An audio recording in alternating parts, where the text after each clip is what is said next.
Welcome to Make Your Money Matter with Brad Barrett, the show that aims to change the way you think about wealth management. Brad is a certified financial advisor, established radio host, and author of Retire Right. He is a managing director and partner at One Capital Management, an SEC-registered investment advisory firm managing over $4 billion for clients across the nation. Brad and his team are dedicated to helping clients protect and preserve their assets so they can reach their investment and retirement goals. And now, your host of Make Your Money Matter, Brad Barrett. Hey everyone, welcome to Make Your Money Matter. I'm your host, Brad Barrett. I'm also a managing director and partner here at One Capital Management, and I'm here each and every week to educate you on all things financial and investing so you can make the best informed decisions about your money, because after all, your money matters. Now, over the past couple of months, I've been digging into some numbers for everyone, as you've seen on the show, and I've been going through scenarios from what we're seeing from everything from inflation to supply chain, and then obviously relating that back to how we as advisors and portfolio managers are managing investments for our clients. Today, though, I want to take a little bit of a shift. Not too much, because it's still going to have the same concept as to what we've been seeing this year in the market as of 2022, the volatility stemming from political and geopolitical uncertainty, the economic environment, inflation, and really now more than ever, this discussion around recession, which we talked about last week on the episode titled, Are We in a Recession? Go back and take a look at that if you haven't watched it. It's a great one. I know everyone's been talking about a recession. They're trying to, quote unquote, change the definition of what a recession is, to which I agree with most that they can't do. You cannot mess with words. Come on. That being said, as I mentioned in the episode last week, the NBER, the National Bureau of Economic Research, that's a nerd term, but they're actually the official / unofficial arbiter of if we are or are not in a recession. And there's much more factors at play than just GDP. And what I mean by GDP specifically around a recession is 2 consecutive down quarters, which for many equals a recession. There's many other factors to consider here: jobs, wages, trade inventories, business investments. So there's a lot more there. But today I want to talk about something that has a lot to do with everything we've been seeing this year around volatility, and a lot to do with the conversation, believe it or not, around recession and really stemming from inflation and overall supply chain issues. And that is the myths about money. Ooh. So we're going to go into a couple situations that I've seen in nearly 20 years of being a financial advisor. And I want to share with everyone these myths, and I'll even say lies, that we tell ourselves about money, specifically about our money. So again, a little bit of a shift this week on the Make Your Money Matter show, but I'm going to come back to a couple of things that we've been talking about in the past couple of months around this year relative to what we're seeing. But I want to be honest with everyone. I want you to be honest with yourselves as you're watching or listening to this week's show. Because I think a lot of what I'm going to mention today, we've all done. I know I have, and I want to share not only what I've seen, but also what I've seen personally. On the Make Your Money Matter show today, I want to share with you what we see every day here at One Capital Management with our clients privately, and some of the common denominators that I've been seeing as an advisor as of late. Now, I've seen this over 20 years, but it's come to light this year. These are all traits that I think we can all be like, yep, that's me. But in thinking about this episode, my wife Veronica and I, we've been teaching our 6-year-old son, Brooks, about money. And I think anyone with a kid or a grandkid right now, you get into that conversation around money and the value of it. And, when they're like 6, 7, 8, maybe 9, these kind of years where kids start understanding the concept of money. Now, our job as parents is to steward them and teach them about it, which is ironic for me because it's what I do for a living, for many adults. And what I was sharing with him was the concept of chores and those kind of things as we typically have in our household, like many of you. And for us, we have a star chart. And for certain things to help mom and dad around the house, basic stuff that he can do, he's amassed over the past couple months, $7. Now, by the way, to be clear, it's not like I'm being, stingy on what I'm providing to my son here, but we're trying to understand the value of a dollar and quarters here and dimes here and there. We're starting small. And this is, of course, over the past couple of weeks, we've been having this conversation. For our family, the first conversation we discuss is a 10% of first fruits. That's giving back to a church or back to an organization that you want to give out of the earnings that you've done. And we started talking about that concept with him, about tithing, which is a biblical principle that we in my household live by. And you should have seen the response. I mean, he said, hold up, I'm sorry, but but I earned this. Now I have to give away 10%. I'm like, oh, buddy, just wait till we get to taxes. Now, our distinction was very simple around money, and I'll bring this to a head here for a second. You do not have to if you want to, because God wants us to give with a cheerful heart. And we started talking about this concept, and it bled into one or two of the things that I'm going to be going to mention here today on the show that we see around these myths around money. And we've heard this concept, and we all know the saying that money doesn't buy happiness, right? But it does give you opportunities. And as the Beatles say, money can't buy you love. So it's interesting what money, if you really think about it before we start today, it's interesting what money can and cannot do. Don't you think? I mean, what are the fundamental core values that we as all human beings need are some of the things that money actually can't get us. So let's break this down. I'm going to go through 6 myths that we think we understand and we tell ourselves, maybe subconsciously and consciously, that I want to go through that I've seen firsthand over thousands of plans and thousands of clients in nearly 20 years. All right, let's get into it. There's a big difference between what I'll call a want and a need. So we're going to talk about that one first. And I didn't necessarily put these in order of importance, just to be clear, but they all stem from the other.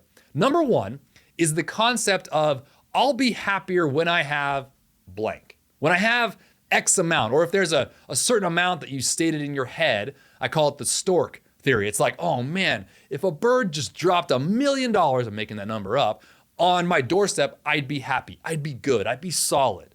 I mean, you'd be thinking many problems would go away. I'd just be happier. Does this sound familiar? It's okay to be honest. Like I said, this is going to be a truth serum day. I've done it. Goals and target numbers of earnings and saving budgets are great. I don't want to muddle these lines here. So one of the things we tell ourselves is that there are distinct lines that we need to make sure we just don't cross. That's something as an advisor I do for our clients. The first one is this happier conversation, the happier about this certain amount. Oh, if I just had this, I'd be happier. Now, again, I want to reiterate, goals and target numbers about savings or investments are great, but here's the line. If you make the mistake of thinking some magic number is going to fix all the other areas in your life, you're dead wrong. That's when it becomes problematic. Basically, when we tell ourselves this money myth, this number one money myth, we put too much emotion into a single number. And we may be setting ourselves up for disappointment for a couple reasons. One, if we never get the money, it's a disappointment. And two, if we do get it and realize it actually doesn't make us happy as we thought it should, well, what then?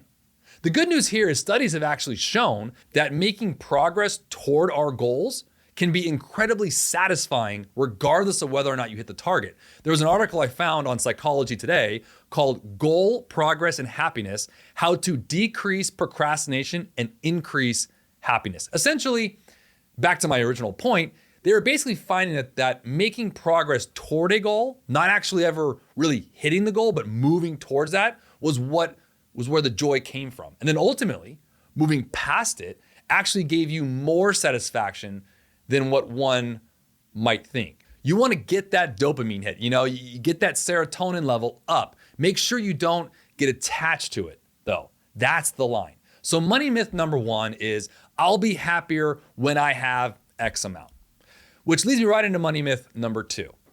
And that is, this is an interesting one to me because there's a line here. I deserve it regardless of whether or not I can afford it.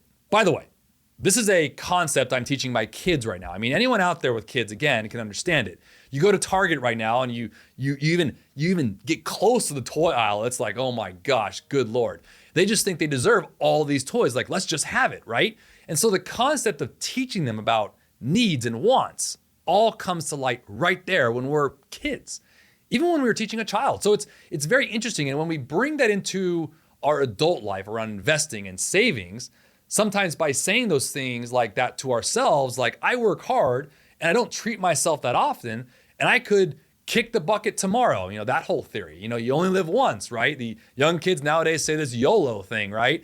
Or even saying I'm getting a great deal, therefore it makes sense. I mean, these are just a few examples of rationalizations I've heard, and I've used them myself, that we all use to convince ourselves that it's okay to buy something. Whatever legs I think this money myth stands on, it's usually used, and I've seen it over and over again as an advisor, to soothe the sting of expensive purchases that aren't really essential. Now, I want to stop there and pause there for a second. That might have cut a little bit deep for some of you, because it did for me when I was writing this and I was being honest with myself, but that's kind of the fact. And so just be honest with yourself and say, that item that you feel like you deserve, I'm not saying you don't, but really figure out if that makes sense for you long-term and if it's of value to you. If it is, great. If it's not, be careful not to get stuck in this trap. And perhaps items that, we know deep down we don't really need. I actually think, honestly, now being a father here over the past 6 or 7 years, it stems from childhood from a lot of us. And we don't know how to curate that out of us. It's just kind of there, and it feels soothing to just, say these kind of things flippantly and take the sting out of a big purchase that kind of deep down subconsciously you don't really need. I mean, you needed a car, yes, but did you need the top of the line car? I mean, look, we all want it. I'm not saying not to get it. And I'm not saying it's a bad thing. I'm just saying the concept in our reality now of marketing here in 2022, it plays on our emotions. It's a money myth. It really is. And sometimes it can be actually a lie. The I deserve it, regardless of whether I can afford it. Yes, you deserve it. You do work hard. The concept of potentially God calling you back up tomorrow is also totally real. The idea of getting a great deal to rationalize your purchase you're about to make, these are all the things that seep in. And again, I'm not saying they're wrong. I'm just saying let's bring it to the forefront here and just make sure we're aware of it. All right, number 3. I like this one. I have strong financial willpower. So I call this the motivation, or maybe the coffee buzz.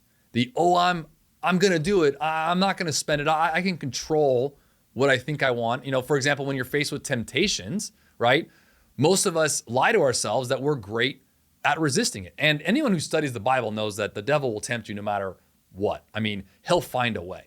But when was the last time? Be honest with yourself. When was the last time, if you really think about it, you chose not to buy something you really wanted? It's like a financial vortex. We've all been there, where it's like you had this thing you've been researching, and maybe it's a truck or a car or a phone or some sort of gadget. I don't know. Maybe it's a watch or a pair of shoes. Maybe it's something small but expensive, whatever it might be. We get into this mode. And again, if we're honest with ourselves, when was the last time that we got into that situation and were actually able to get out? Or when was the last time you actually made an impulse buy? Here's some stats that I think are interesting.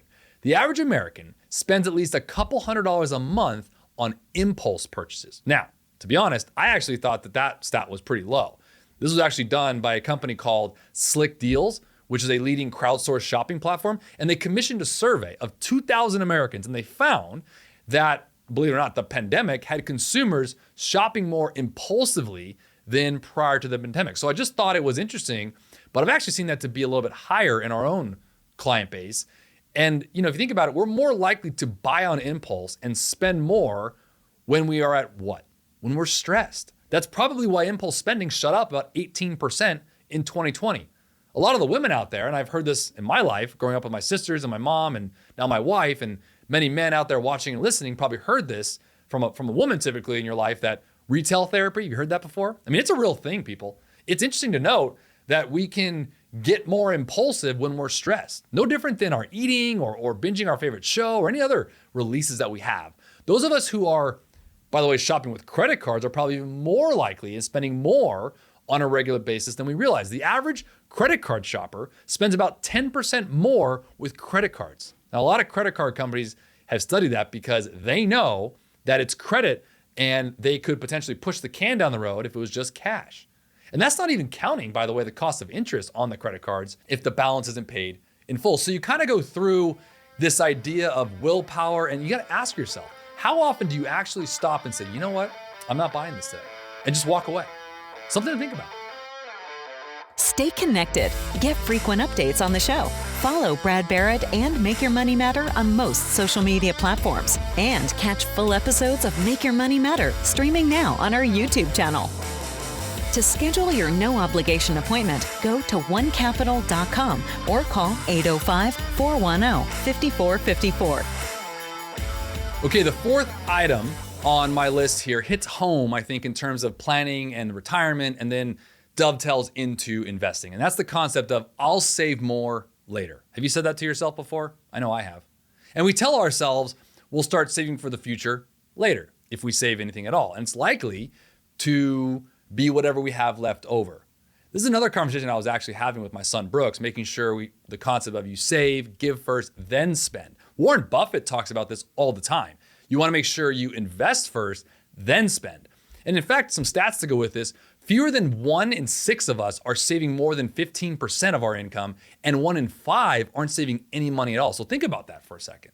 Nearly 20% of us out there aren't actually saving any money. I know life's expensive, I get it, but priorities matter. Now the beauty is, in my line of work as an advisor, I do see clients saving quite often. And this was actually a study done by CNBC that I just mentioned of how many working Americans in particular are not saving any money for retirement or emergencies at all. So it's interesting stats there. And to go along with what's going on in the world today, yes, things are expensive, but we can help ourselves both today and tomorrow. But no matter what the reason, when we tell ourselves this money myth and put off saving, we're prioritizing the present over the future. And I definitely have heard the concept. I get it. You don't want to cut your nose to spite your face. You want to live for today just as much as for tomorrow, but you want to make sure that you prepare for both. Wouldn't you agree? I mean, because it can catch up with us.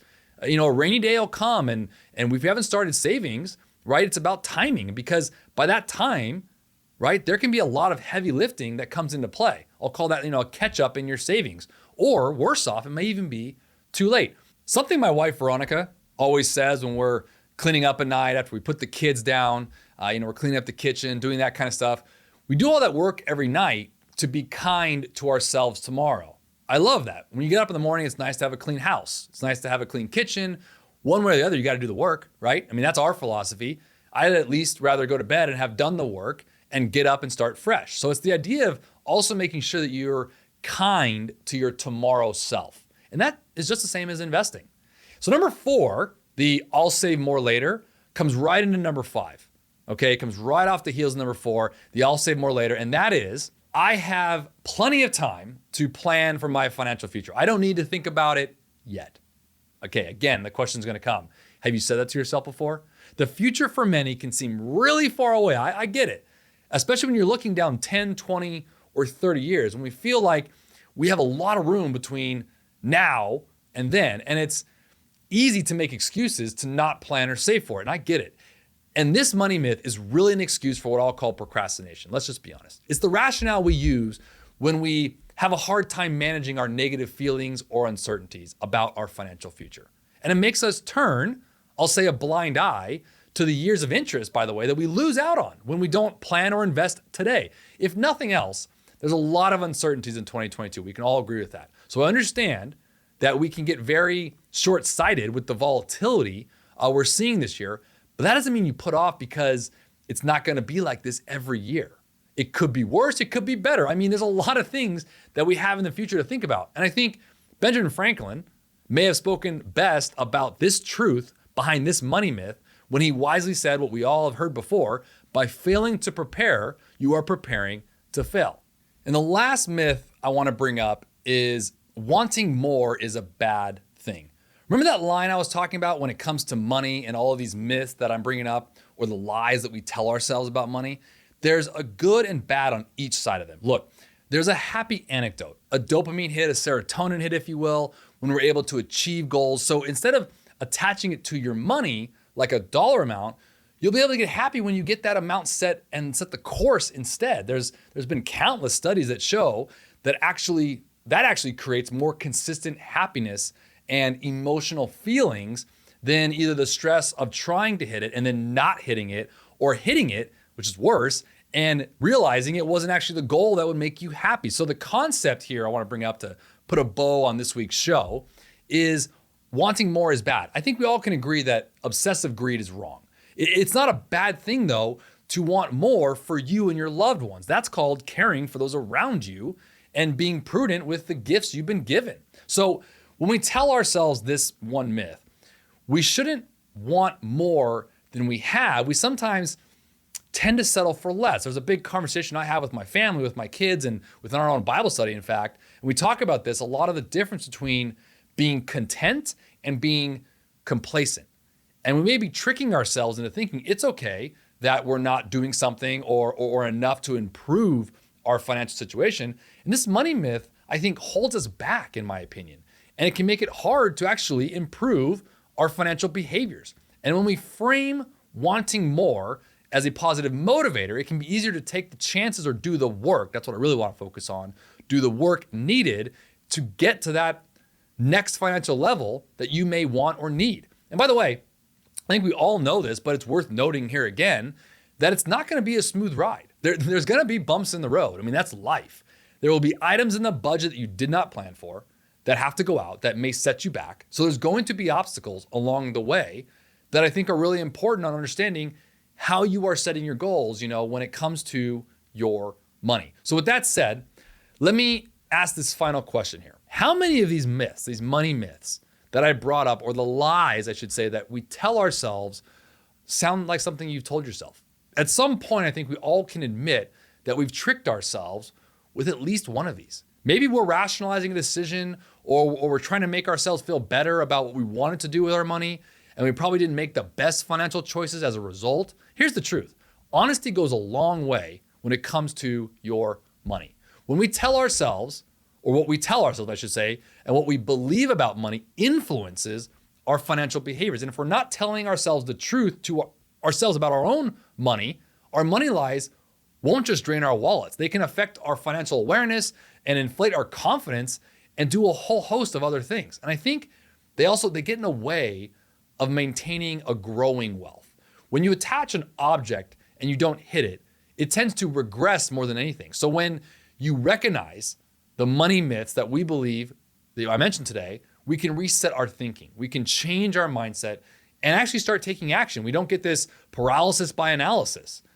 And that sets us up, I think we all can agree with that make better choices and make more progress toward our bigger financial goals. Look, we're seeing a lot of volatility this year. And like I said, we're always going to have obstacles. We're going to have headwinds like this year. It's inflation, supply chain, geopolitical and political risk, everything from recession talks. And we've always had certain things that go on within a calendar year of what we call economic uncertainties. To many economists, we call this black swan events. There's a study that goes around about black swan events. There's roughly, on average, about 200 of them every year. They can be as small as someone said something, and they can be as big as a recession. But the idea of managing through that, sticking to your plan, getting your course in line and making sure that your emotional happiness is not attached to a number or a money concept, and making sure they aren't lying to you. Your subconscious isn't lying to you about certain things when it comes to your money, building a plan and sticking to that plan, but being disciplined and having discernment over that will provide much more clarity and much more happiness along the goals than actually is setting it to the number or a number. Okay, it's time to answer your questions as we do each week on the Make Your Money Matter show. Again, if you have a question or topic you'd like me to address, you can leave a comment or a question in the comment section, or if it's something a bit more one-on-one you want to go through, just go to our About page on this channel and send us an email. We'll always keep the questions I read here anonymous, so you never have to worry about your name being shared, but we'd love to hear from you. So the question this week came in, is there an app or program you recommend to help budget your finances or bills or savings, or what method do you recommend? Being a financial advisor, there's a lot of, especially nowadays, and probably I'd say the past 10 or 15 years, there's probably umpteen different apps or resources you can use. There's a couple things that I don't want to say I recommend, but I definitely think are out there that I've seen. There's a couple, Mint, another one of those things that can help you budget, kind of just track where you're spending things and help you categorize them.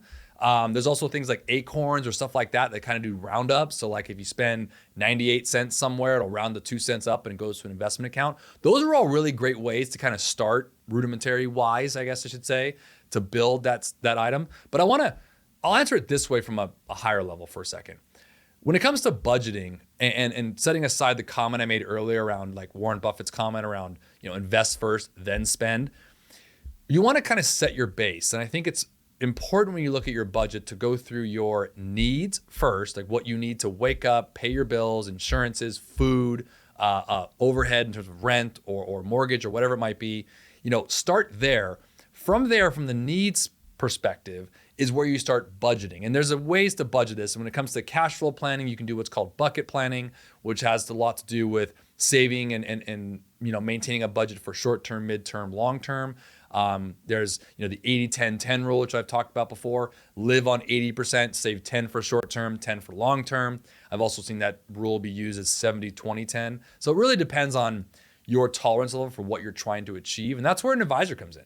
That's where you sit with them to kind of help you with your cash flow, help, basically combine your cash flow, your ins and outs, along with the investments that are in that, like maybe a mortgage, for example, with other investments like 401ks, IRAs, or brokerage accounts. So, there's good apps out there to look at. I don't necessarily recommend them because I don't have any, influence over them with clients, but I've seen clients use them with success, things like Mint and Acorns. So those are some unique ones to use and look at if it pertains to you. But I think from a standpoint of budgeting, understanding this 70-20-10 rule of the 80-10-10, living on 80% of your income, save 10% for short term, 10% for long term. You can invert that where it's 10-10-80, the Buffett model, right? Save 10 for long term, 10 for short term, then you're spending. However you want to look at it, that's the way I would answer that question in terms of budgeting.